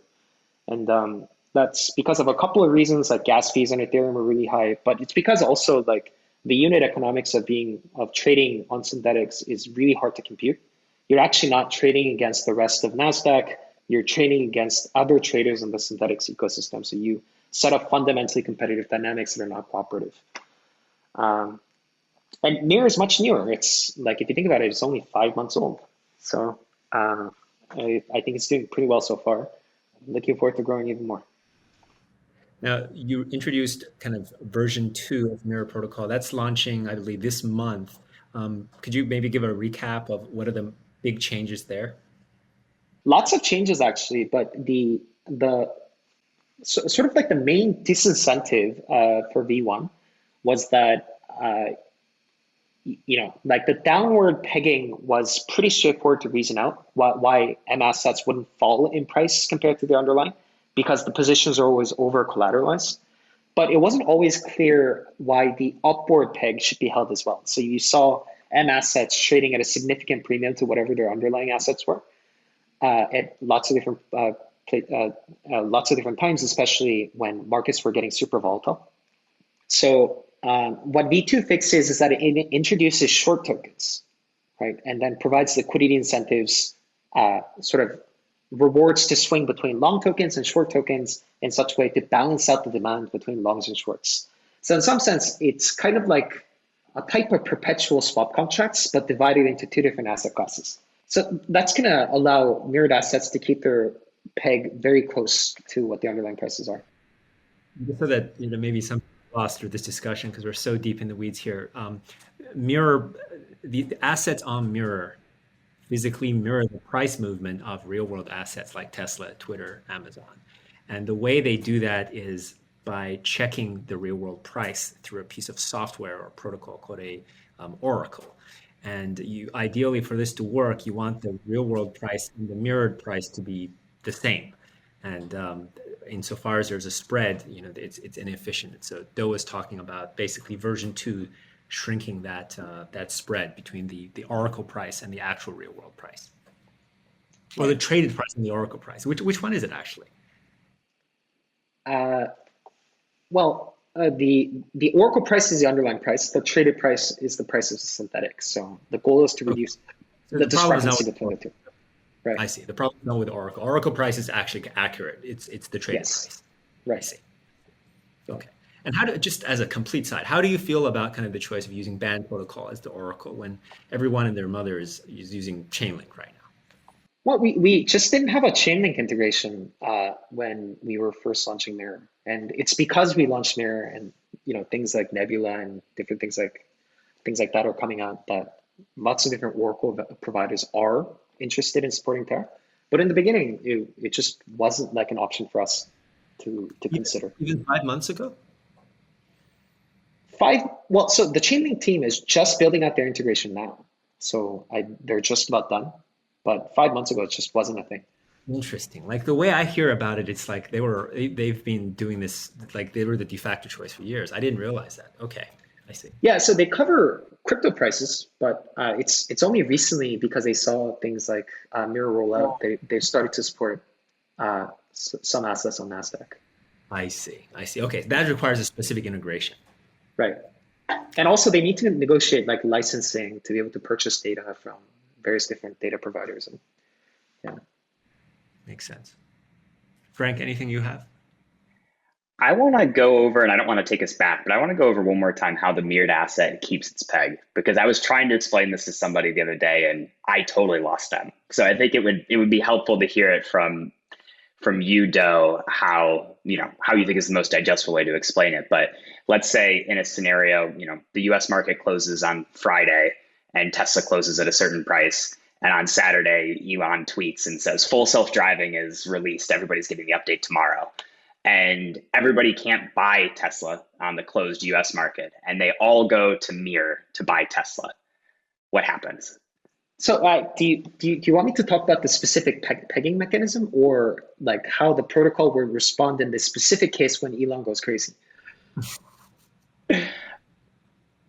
I don't know. Let's start with the pegging mechanism and then wrap it into this scenario. Yeah. So like how M assets work is that it's kind of like structurally very similar to a CFD, a contract for difference. So you post collateral in the form of dollars, and then you issue a synthetic that is supposed to follow some price signal of something.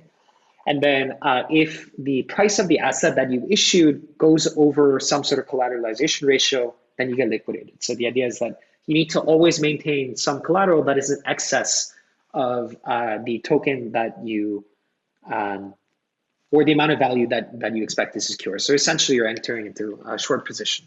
So a crypto analog would be that Mirror is actually like an inverse version of MakerDAO. In MakerDAO, you have a volatile collateral, which is Ethereum. And then you have a stable synthetic, which is the DAI stablecoin. In Mirror, it's the opposite. You have stable collateral, which is the UST token. And then you issue various different types of volatile synthetics. Right now, we're adding different types of collateral like Luna and AUST. AUST in particular is interesting because as you're entering into a short, you can be earning 20% yield off of Anchor. So that's like an interesting dynamic that can be taken into play. But in any case, yes. So what happens when Elon, when there's high volatility of stock prices during market close, right? So what happens in that situation is that mirrored assets when markets are closed trade like any type of, it floats freely in the market. So it's kind of like as if, the mirrored market becomes a futures market during market closes when NASDAQ is not open. And then the idea is that if once the market opens fresh and then the Tesla stock has gone berserk, like there would be a number of cascading liquidations that claims a bunch of collateral in order to buy back and burn Tesla tokens. So it's going to be haywire. But insofar as like the collateralization ratio is kept, then in that case, things are going to be fine. So would that cause it to basically lose peg, so to speak, during these closed hours when there's material news? There wouldn't be any conception of losing the peg because there's nothing to peg the price to when markets are closed, right? So for example, like even today, there's it would be losing peg to the last traded price. Like it would develop its own price. Correct. Is that what happens? Correct. I see. So it'd almost be like pre-hour or after hours trading, in which it's like, these select traders get access to other news flow where they can trade to new prices. Correct. I see. So this is almost like this is another mechanism you can. It's like completely extended after hours trading for regular stocks, if you will, if you choose to use Mirror as the way to trade the stock. Right. Correct. Interesting. Frank, did you get what you needed? Yes, I think that helps. It now makes me feel like I would be scared to issue Tesla on Mirror for fear of some after hours news I'm not paying attention to. Right. But you feel comfortable like issuing something for, let's say, what's a really boring company? You don't have boring SAP. Yeah, but if it was like SAP, it'd be fine, right? Nothing's going to happen to SAP. So let's talk about one of the reason is we don't have SAP is not on Mirror because SAP is boring and people only, this is a community driven for a asset to appear on Mirror. It has to be voted by the community to be whitelisted. And I think you're trying to find ways to improve the governance process to encourage people to be more involved. Are there any specific changes there that's happening for version 2? Yeah, so right now, when people vote in governance, they're actually penalized. Because once you vote in a proposal, then your tokens are locked up for a week as the proposal is being deliberated. Whereas like if you just stake into governance and do nothing, then your tokens are liquid. So this is a huge problem, right? Because you are actively penalizing people that vote in governance because a lot can happen in a week for such a young protocol. I do think that this issue would get resolved organically when like locking up tokens for a week is no longer a big issue. But that is probably not in the short frame of things like today, for instance. So in version 2, what's changing is that staking rewards are only going to people that participate in governance in some way during some period of time. So you need to be active governance participants in order to get staking rewards. And then secondly, once you stake into governance, everybody's locked up for a week. So the idea is that even if you actively vote on proposals, you're not being penalized for that action. So I think that should lead to more people taking an interest in the proposals that are coming up. Makes sense. Recently, Synthetics also launched kind of its versions of synthetic assets for stocks, like FANG stocks. It seems like they're perhaps responding from a competitive side. Do you feel like this is competition, and how do you feel about competitive dynamics versus just other protocols that would offer stock exposure in a token format? It is interesting, but as I said, I think the biggest problem with Synthetics is that you're actually not creating tokens that are easily redeemable and tradable on different types of exchanges. So Mirror is supposed to be a synthetics protocol that hooks up its assets to different exchanges and the rest of the DeFi stack. So if you look up prices of, let's say, Mcoin on Uniswap or PancakeSwap or TerraSwap, it's all going to be tradable there. There's going to be liquidity. There's going to be prices that are pegged very closely to the underlying on all the three exchanges.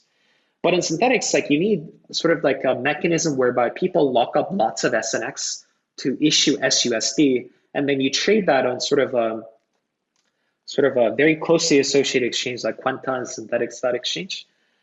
So as you're trying to redeem these Synthetics, you are not actually being rewarded for whatever the delta was between your entry price and the price of Apple when you're trying to exit. You're getting rewarded pro rata to how better you've traded with the rest of the Synthetics traders set in the same time period. So if everybody made 20%, even if you made 18%, you could still be losing money. Of course, there's token emission incentives and things like that that are designed to keep it up, but that's sort of the price that you pay for their mechanism.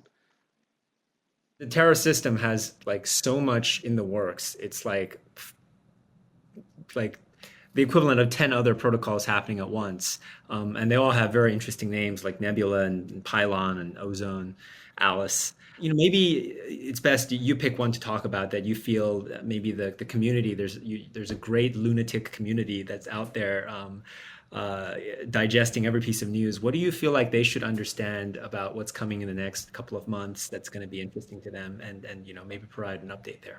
So one thing that I wanted to clarify is, I think there's this misconception. People think I just stay up all the time and shipping, 20 different protocols at once, because I'm the only a very visible person in TFL. So people think that we're a very small team, and then it's just me and a couple of other guys like William that's doing everything. But it's definitely not the case. We have one of the best staff teams in crypto, at least for protocol teams. And then you have lots of these different protocol teams that are building different things. And some of those are subsidiaries of TFL, and some of these are actually not related to us at all. So Alice has nothing to do with me. I just, gave her early advice and things like that, as well as things like Saturn. And Nebula, for instance, is something that I'm contributing to, but the entity itself is not, a part of TFL. Okay, I did not appreciate that. Okay, so it's not one entity with all these little satellite things. It's literally just unrelated star systems, if you will. And sometimes you contribute the other way rather than all going to you. Yeah, and for Nebula, I don't really get anything. There's no economic gain, but it's kind of interesting to work on an ETF protocol. That's super interesting. And then I think the team likes working with me. So let's talk about, since ARK is an ETF shop, obviously, and we have an interest in ETFs. Where did the idea of Nebula come from, and where's the team? Who leads it, and what state is the project right now? I think one of the things that we've started to notice, and I think we can sort of commentate on what Warren Buffett said about how Robinhood incentivizes gambling. But I think another way of looking at it is sort of the ethos of diversification and passive investing is perhaps a little bit less resonating with millennials today than it used to resonate with investors 20 years ago. And what that means is that when young investors are investing into assets, they're not looking to invest in diversification. They're looking to invest in stories, right? Which is exactly why Tesla ran up the way they did. They're not buying into the balance sheet of Tesla. They're buying into the story that Elon Musk is looking to extend the longevity of the human race. And I think traditionally, the way that ETFs have been designed are not marketed or constructed in such a way that best serves ways to invest into stories.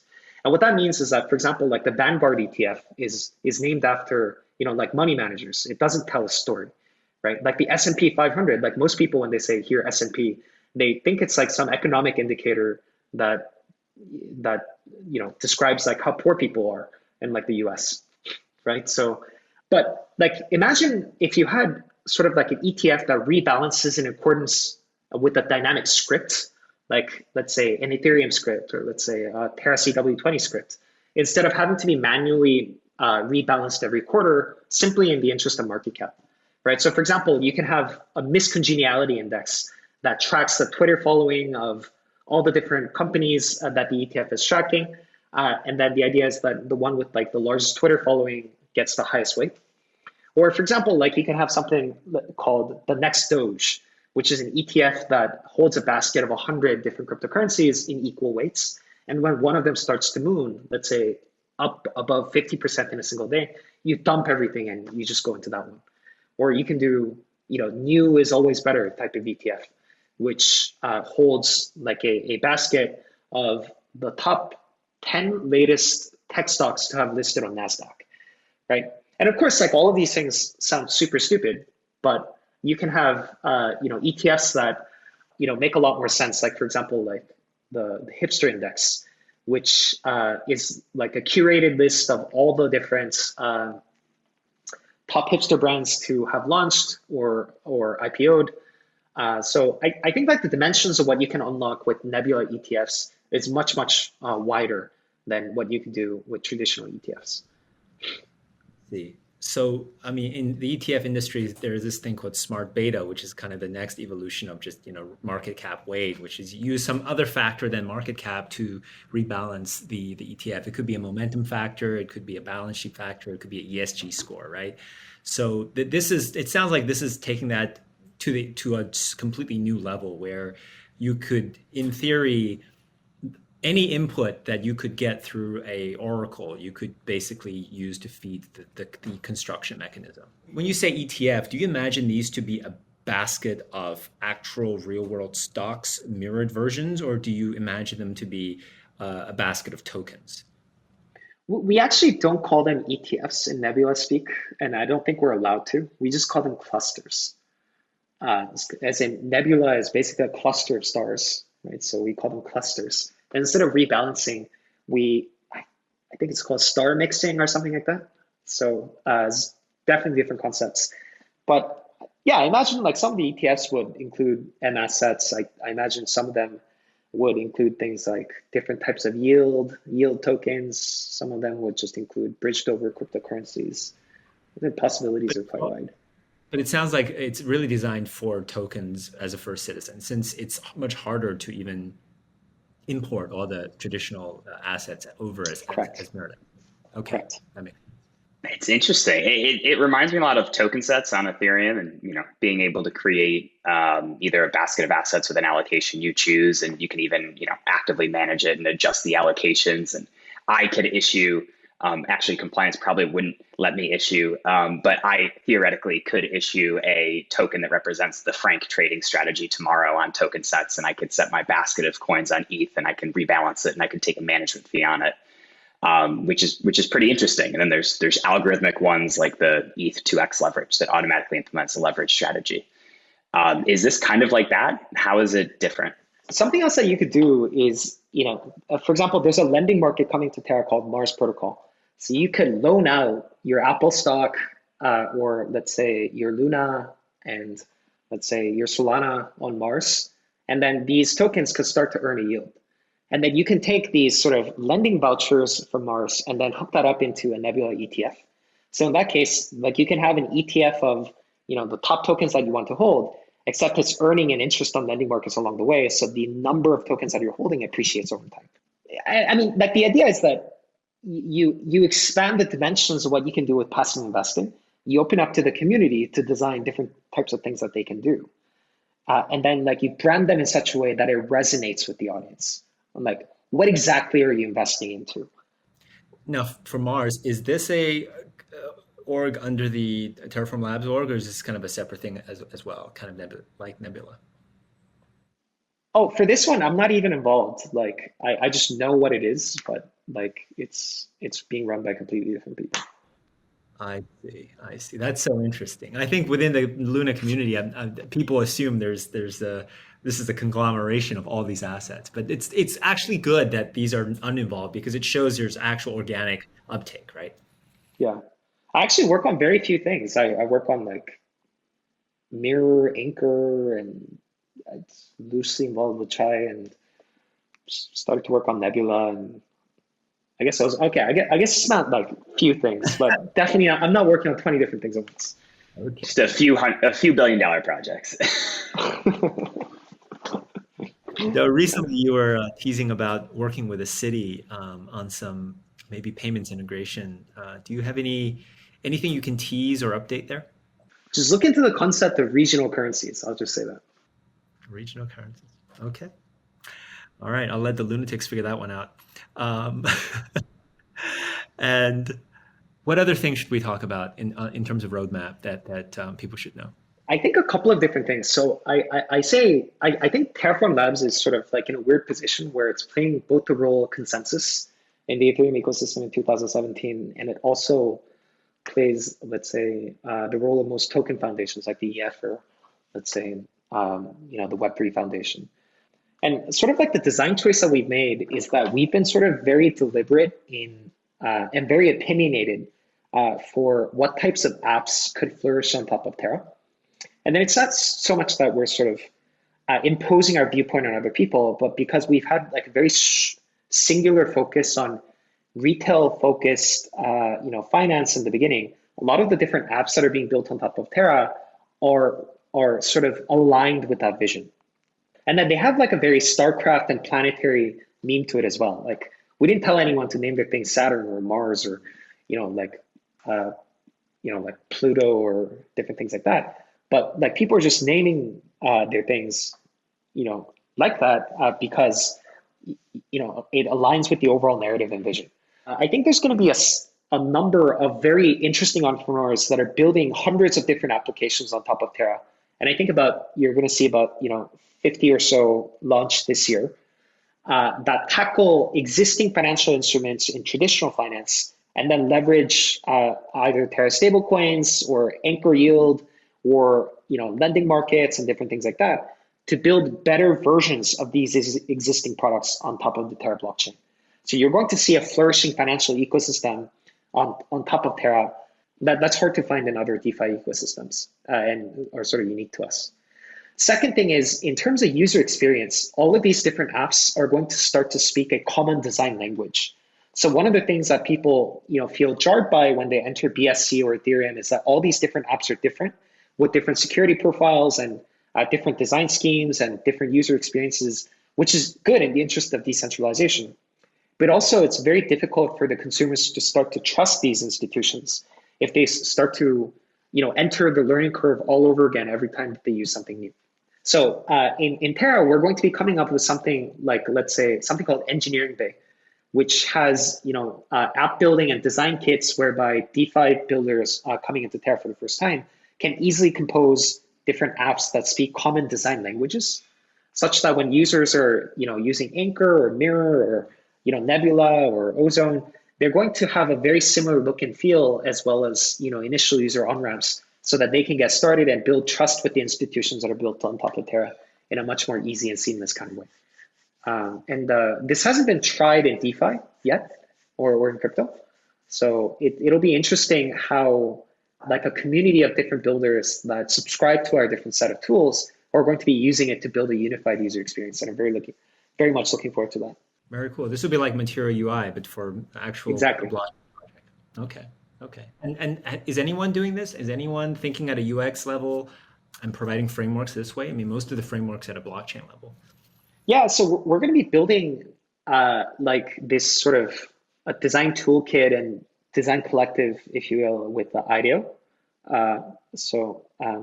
And they obviously have some expertise in that, especially with a lot of the designers starting to build up a strong interest in DeFi. So I guess if we have to come up with a big picture question, I think we've talked a lot about all the ways Terra is growing super quickly and could be super successful.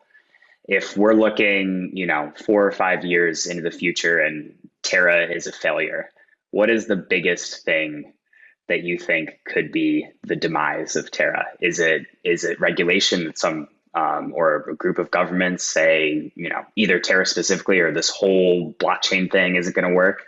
Is it a better competitor comes along and takes share and does everything Terra does but better? Or is it something else? So like in 2017, a lot of people used to think that for a blockchain project to succeed, you need to raise money, lots of money at a high valuation in order to succeed. And after working in the industry for the last 3 years, I don't think that's true. So you really, what makes a lot of these projects tick is whether they have a soul. And it's really amorphous, right? It's kind of really hard to explain. But back in the day, when people were building on top of EOS, nobody wanted to build on EOS unless EOS gave you money. Like it just did not happen at all. Oh, it's worse than when EOS tried to give. There was a foundation to give money to get developers. Like they couldn't even pay people to build apps for them. Exactly. But like for the ones that were building, they were only doing it because like EOS was like buying out all of your native tokens even before you had a token, which is what like Everpedia did. And like you get cool, easy $30 million after a few months work. It's not bad. And that was like the only way to do it. So no matter how much money you have, you really can't buy soul. And then like you can't inspire sort of like a group of entrepreneurs to build really cool things. And like if we fail, that's going to be, I think we're starting to, build out a soul in the Terra community now. Like the strength of this community and then the people that are building on top of this, I think are just incredible. And, what you see on the surface is probably just the tip of the iceberg. But if we fail, I think it's going to be because we fail to keep that momentum going and that inspiration going. And that can happen for like a number of different reasons. Yeah, like what keeps me up and excited at night is not the types of things that I'm going to be building over the next 4 to 5 years, but like the community of builders that I'm going to be working with and the types of things that they can build. That's going to be super exciting on top of Terra. A lot of folks I talk to would love to get into crypto and help with projects, but they feel they're not qualified or they have no blockchain experience, or they don't even know where to look. Like if you were pitching people to join, kind of, hey, help us build stuff, like where do they find information and where are the jobs? Like how do they get involved in the Terra community? Yeah, so this is one of the advantages of, I think, working with Terra. Like I think I'm able to parallel process and spend more hours on working on things than most people. So for example, like Nebula, or like there's like a metaverse project that I'm working on now, and several different things where like if you want to build something cool and it resonates and it has actual use cases, I'm going to be actually putting in, like boots on the ground and spending lots of time with you to be able to co-found this thing with you. And you don't have to pay me anything. And all you need to do is to slide into my DMs, and then, like as long as we can agree on a product that's going to be super exciting, you get me for free. Awesome. That's great. They get you for. What about someone more on grassroots? Is there maybe you want to contribute to documentation or work on UI designer? Like, where is there a central place of maybe just opportunities for various levels of commitment to work on Terra projects? Yeah, so we're setting up such a pipeline now where people can, contribute to existing projects. But the easiest way to do it is to reach out to us. Like the Terra official Twitter is one way to do it. Reaching out to me directly is another way. And then, so like Nebula, the reason why it's cool is actually like people that are doing design and like people that are doing engineering, they're all sort of patchwork contributors, like OG contributors from the Terra community. So it's just like literally just collected from Telegram chats and Discord. It's to some extent similar for Ozone as well. So just reach out to us.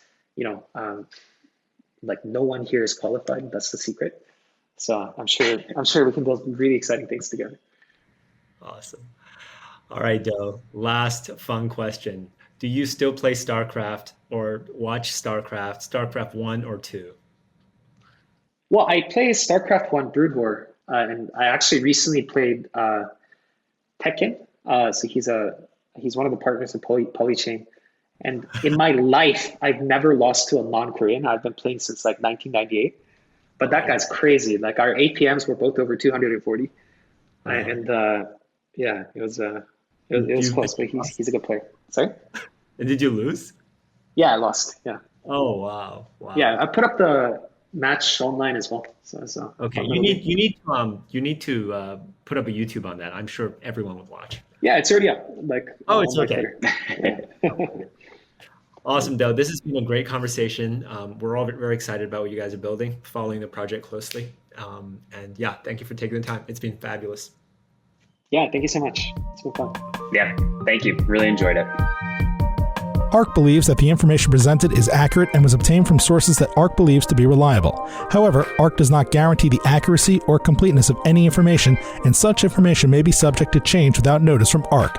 Historical results are not indications of future results. Certain of the statements contained in this podcast may be statements of future expectations and other forward-looking statements that are based on ARK's current views and assumptions, and involve known and unknown risks and uncertainties that could cause actual results, performance, or events to differ materially from those expressed or implied in such statements.